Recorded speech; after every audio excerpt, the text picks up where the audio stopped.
unique New York, unique New York, unique New York.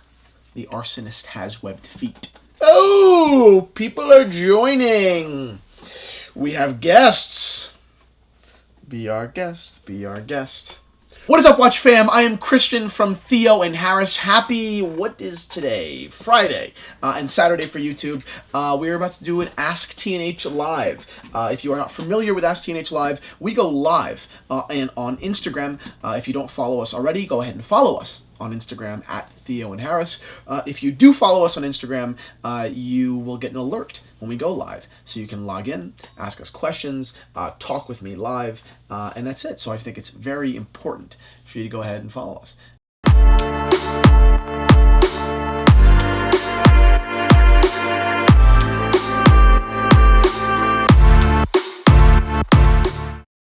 All right, we'll do a quick wristwatch check. I am wearing an AP Royal Oak reference 14790, a very valuable watch, a watch that I think is actually undervalued.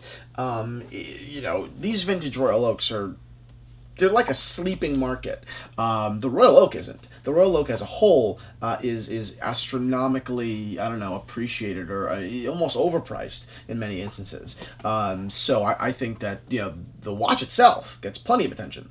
But these vintage watches, these vintage Royal Oaks are just super under talked about, under traded, under appreciated, you know, things like that. So they're tremendous buys. You know, we're talking about watches you can get for around 10 grand. You know, in steel, that's a lot of money, of course, but that's not a lot of money for a Royal Oak, considering most people going for Royal Oaks are spending $13,000, $15,000, $20,000, $25,000, $35,000. You know, Royal Oak is a watch that is synonymous, pretty much so, with wealth. And I'm just talking about the public perception right now, which is really what drives market value, you know, primarily. And for a watch that means that it looks so rich on someone's wrist, it's priced like the same thing as a new sub, you know, which is not viewed so much as, you know, like, oh, you're wealthy.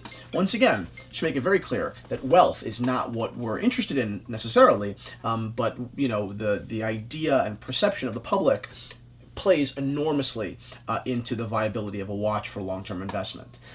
So that's my opinion. Can you take a look at my 1956 waffle dial Omega Globemaster? I would love to take a look at your 1956 waffle dial Omega Globemaster. Please send me a photo of it at info@theoandharris.com. That would be amazing. Actually, speaking of which, I want to talk about the Globemaster for a second. There's a watch that I was just looking at on the Omega website, and it's a watch that I love. I don't remember the retail on them. I really don't. Somewhere sub 10. I think it's around the $6,000 or $7,000 range, and I could be a little bit off there. But these are tremendously valuable watches. Again, not so much about public perception, but more so for quality of construction. These watches are, you know, really, really good.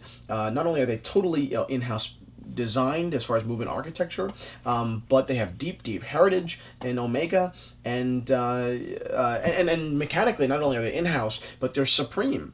These watches live up to, really, to my understanding, not just the chronometer specification, but like METAS, which is this even further and even, you know, more rigorous kind of regulation of I guess mechanical quality. I think it takes into consideration variation in time as well as resistance to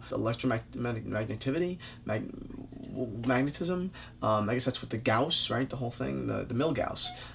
So anyway, I don't really know. But you know, these watches are you know, it's a lot of watch. You know, and people really, really are recognizing that as far as the watch geek communities. But at the end of the day, you know, I think they have an identity crisis a little bit. I think that this fluted bezel on the Omega Globemaster is, I don't know, not only is it pretty much so, I don't want to say untrue or totally inaccurate, but it's relatively unrelated to the heritage of the Globemaster and Constellation.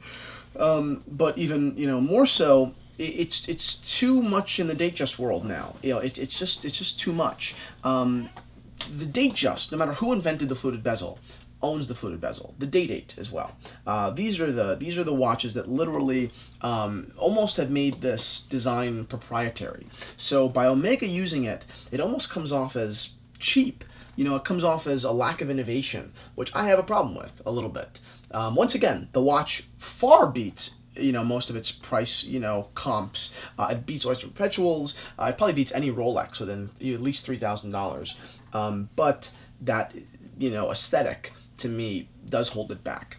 I think that presents a problem. Let's introduce the stickers. Let's introduce the Theo and Harris stickers. Have you guys seen these yet? Check them out. We just released these. The TNH logo, Watchfam, Argenta, and that's my Supreme sticker. Yeah, we just released these on the Theo and Harris shop. You can go check them out. They're in the sticker pack. They're available all 3 at once.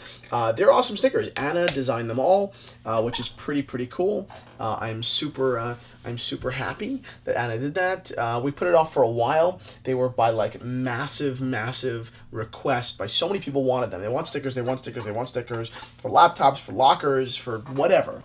And we always said we were going to do it. We just didn't. And then one day Anna and I sat down and we said, all right, let's just do the stickers, please. And they're going to be awesome. Well, we knew they were going to be awesome, and they turned out awesome. So I really think you guys should go over there and buy a sticker pack. I think that you're really going to enjoy it.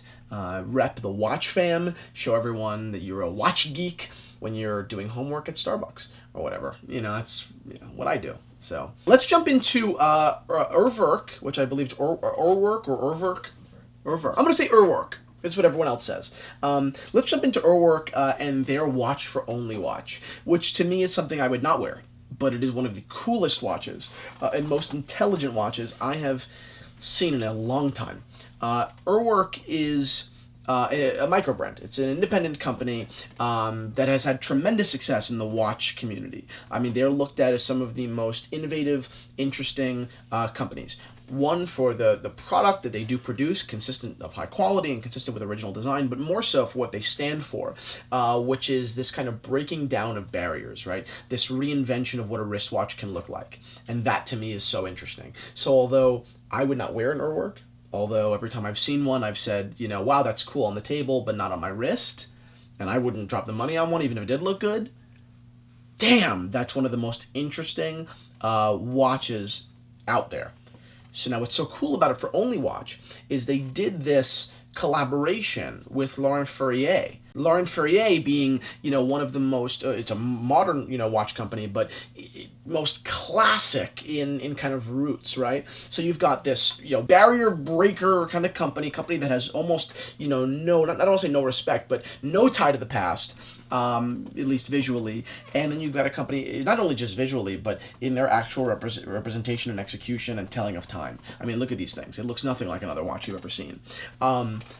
And then you're marrying it with a company that, epitomizes the finest, elements about traditional Swiss watchmaking.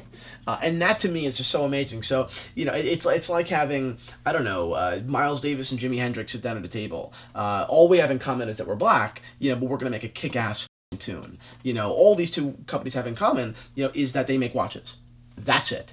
Everything else is almost entirely different, but they've created something that was totally interesting, totally unique, and, believe it or not, harmonious, which is kind of what you would hope would happen if Miles Davis and Jimi Hendrix sat down for a jam session, right? So props to Urwerk and Laurent Ferrier. Big props. This is tremendously interesting. I see watches every day. I see a lot of watches every day, and this was a watch that actually interested me. So good for you guys. It will be auctioned off. It's one of a kind, and it will be auctioned off at Only Watch on November 11th, which I believe is in Geneva. So I hope it goes for millions, not just for the watch itself and for the market, but for the charity. I don't know what charity they're donating to, but they're donating to charity. So it's not like it's going into somebody's pocket. So that's it. If you've had a staff discount for the Swatch Group at 40% off, and you already had a Speedmaster, what would you buy? Swatch Group owns Glasswood Original. I would go with the Glasswood Original. Send her to 60s. That's what I would do. At 40% off, that is a sick watch. Honestly, at retail, they're really good watches. At a little bit below retail, they're even better watches. At 40% off, they're like ridiculously good watches, or ridiculously valuable watches. They pack way more punch than their price point. Breguet as well. It's just a little bit of a different league of price, I suppose. And then the Senator 60s, and I'll sign off after this, but what I think that the Senator 60s does so well is it creates a classical dress watch, right? But at the same time, it executes in a way that's very approachable to people that aren't used to dress watches. You know, I'm not going to say, hey guy who only wears sports watches, try on this Breguet. You know, with the guilloche dial and the super thin case and all that in the Breguet hands. I mean, it's not going to work. But if I say, hey, try on this Classic Original, that can serve as a bridge, in my opinion, to a whole other world of appreciation for dress watches. It has heft. It's got this size. It's got a dial that even makes the size have a larger kind of feeling on the wrist. I mean, it's a watch that, although definitely is a dress watch, really can appeal to a lot more people. I think it has a wider audience appeal, and that can really, convert people. So that's it. Thank you guys so much for watching this episode of live AskTNH. Again, I am Christian. It was my pleasure to sit here and talk to you guys. Please subscribe to our YouTube channel at Theo and Harris, and please follow us on Instagram if you don't already, so you can be here on the live feed when we go live. So go on your Instagram app, Theo and Harris, click follow, and I'll love you forever. That's it, guys. Have a happy Saturday. Cheers.